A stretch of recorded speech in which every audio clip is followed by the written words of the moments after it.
So here is one where I just was cutting and pasting the character from the image just to show you how when they do connect, it does look like a person walking.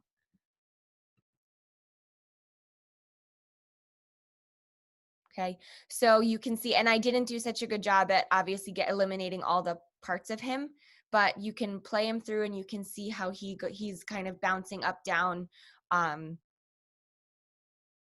all of that. Okay, and obviously I need to go back and clean up some of those layers where there's extra like gray that I didn't erase out. Okay, but you can see how he kind of bobbles up and down and how his arms look like they're moving. And I purposely have it slow so that as you guys are animating and looking, you can look and assess. Because if I were to make these any smaller, you can't, and I'll go through this because I know this is a totally new window, but if you were to make it really small, do you see how fast that went? You can't even tell what your person's doing. So we need to make sure that it's going slow. Can I undo that? Okay. You need to just make sure that you're going like slow and steady so that you can assess and analyze each one, because you're going to actually be drawing it out. And then what you'll notice is that I have the background on a separate layer, and the background is just dragged across all of the little layers, which is the person. And you can see over in my layers panel how I have the background here and then all of the person, which really you should go and label them. Okay. But that is like very, very basic of what kind of like our end result will be. Yours will obviously be a personalized character. And then this, I want to show you how a bad example of animation. I really should have showed this first, but so here's my stick figure that I drew out. I actually don't have a drawing tablet. I have my iPad, but I just didn't use it. I just used my computer. So I just drew a very simple stick figure following along kind of basics of the poses. And this guy goes really, really fast. And what you'll also notice is he doesn't move. He's very stationary. So this just doesn't really work. Okay. So you need to make sure that one, you are moving them across the plane. So what I'm going to do is I'm going to show you how you can kind of edit it. So this is my contact phase, but in order to see it, you have to drag the play bar over. And I also want to make this bigger so that I can actually see what they're doing. So this is what not to do. They were very short and he's won a stick figure, so there's no substance to his body, and it's not moving across my page, okay? So what I need to do is the first one obviously is fine, okay? If my play bar, this is the play bar, is over the first layer, contact, then you'll see this one. If it's over the second layer, then you'll see the second one, but I need to make sure that I'm clicking this layer in order to edit it. Okay, so when you need to manipulate things later, you actually have to be on both things, because in order to see what you're doing, you have to have the play bar here, but in order to edit it, you have to have your layer selected. So when you're new to this, I actually highly recommend making all of your animation like we did for the ball drop, and then transforming it into the timeline, and then adjusting things after the fact. Because trying to do this right now, it's a little bit tough because you can't really see. Do I have onion skinning enabled? Okay, so and I'll go through this in a second, but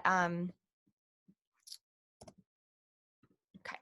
So you have the ability to see the ghost of what was before, so you can know how to move it enough, but it is still kind of tricky. So he's gonna go forward more, and then my last one, which I didn't finish. would go way more, okay? And I should probably make them smaller to fit the frame better. But you have the ability to edit, okay? After the fact, it does tends to be a little bit more confusing than getting it right in the first place, okay? But you can see that's starting to look a little better. It's just really choppy. This one's a little bit too long. If you look at the size of the play bar, it's a smidge bigger than the other ones. Adjusting these to size can be a little tricky. So what you want to do is make it bigger and then kind of go backwards and try to match up the size.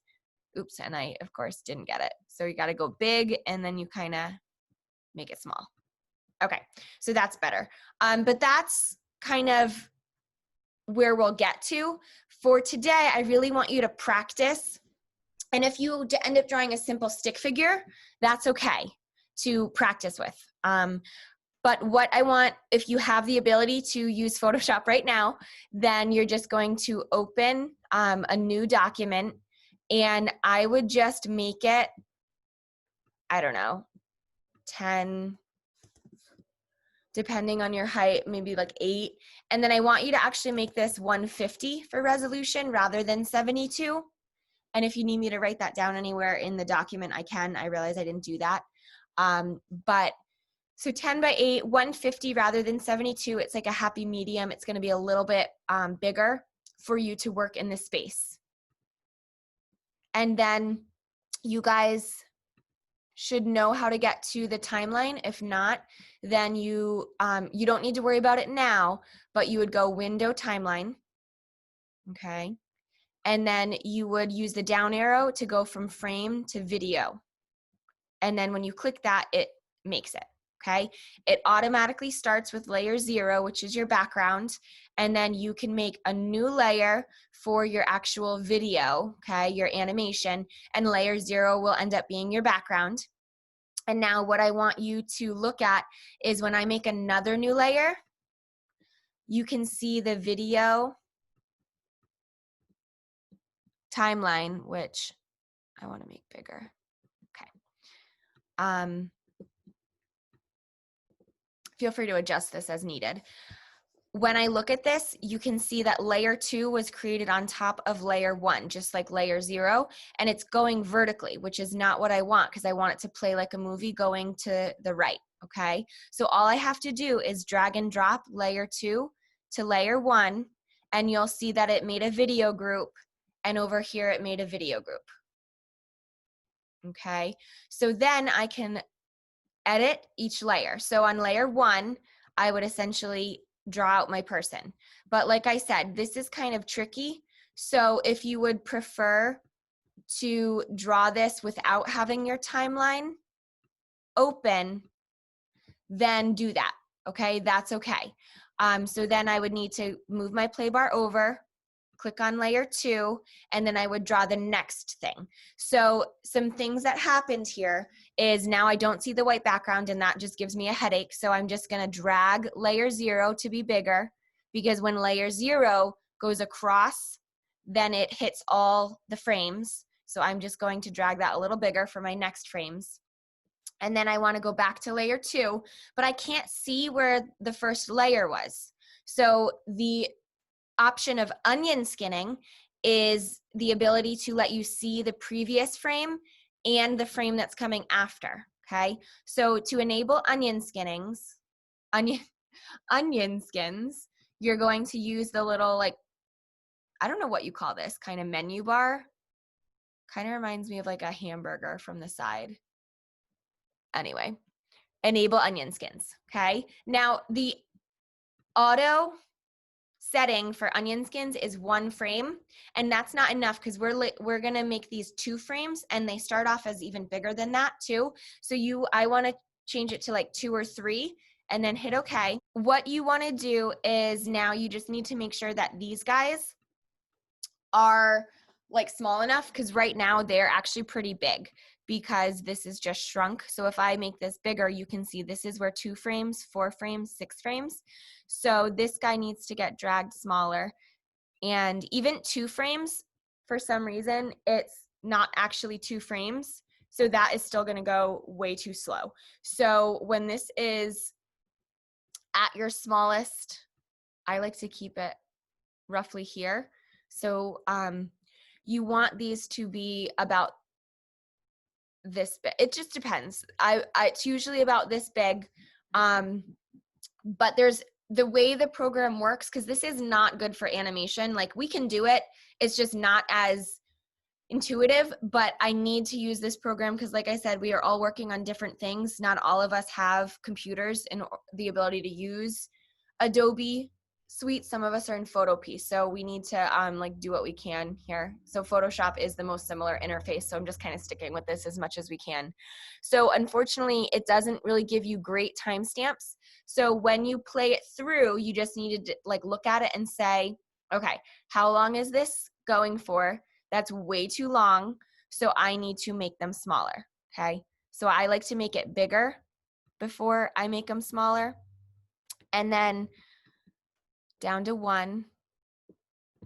But this is something that can happen later. Like, you don't need to worry about this yet. But this is the kind of stupid, just like annoying stuff we have to do. So generally you want it to be at 1 frame. When you make it smaller, it's not, make it smaller so you can see them, but not so it disappears, because you will need to like move over them, if that makes sense. So there's my first layer, and now I'm on the next one, and I want to draw my person. So if your onion skins don't show up, then increase your settings here. I don't know why it's not showing up.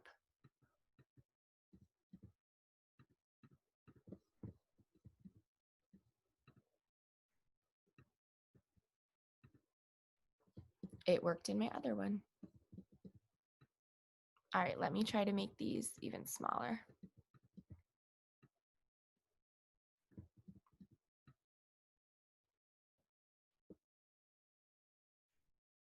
All right, so if I'm right here, then I can see it. So just keep playing back and forth. But again, this is the benefit of drawing out all your frames beforehand, because you don't have to deal with this. So now that I can actually see my person, I am making sure that I'm on layer 2, not layer 1, because I don't want to draw it on the same layer. So I'm on layer 2, but I can see the ghost of layer 1.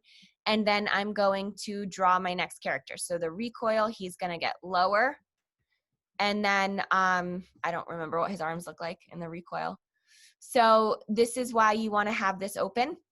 So that way you can just go back and forth. So his head gets lower, his arms stay pretty much the same. They might just move a little, and then the legs, it's like the knee up, and then the knee is bent slightly. Okay, so I don't know. This is nothing phenomenal. Okay, and then I would move on to make a new layer.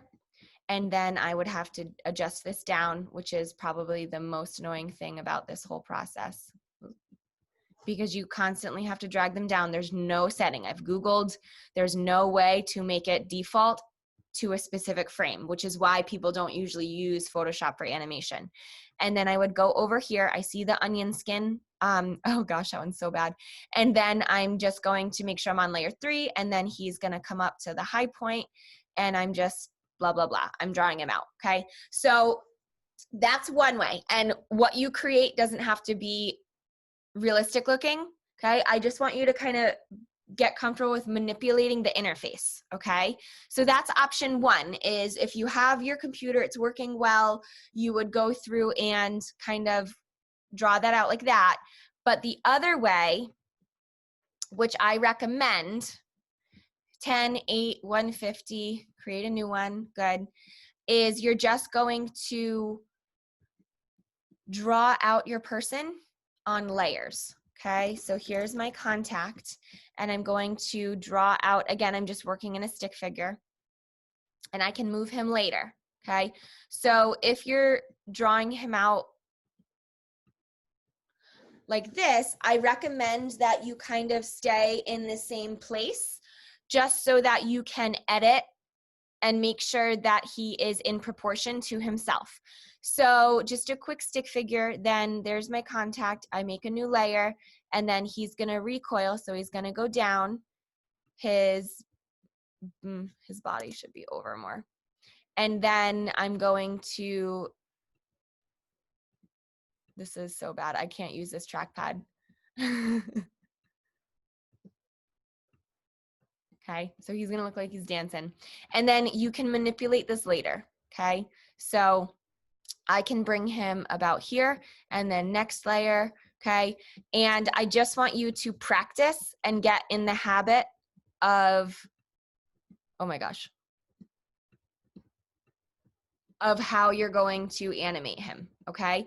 And then once I've got all my layers, okay, I'm just going to delete that last one. Once you've got your layers, so this would be what you have in Photoshop, you've drawn out your quick person, and then you're going to go to view timeline, and you're gonna make your video, okay? Create your video timeline, and then you'll see all the layers will be vertically from each other, okay? If your background doesn't show up, it's because it's locked, okay? So you just want to make sure that you unlock your background by double-clicking the lock, and then when you do it now, you'll see that your background is there. So you want that background layer to go all the way across, and then these guys are going to get dragged into each other. So I'm just going to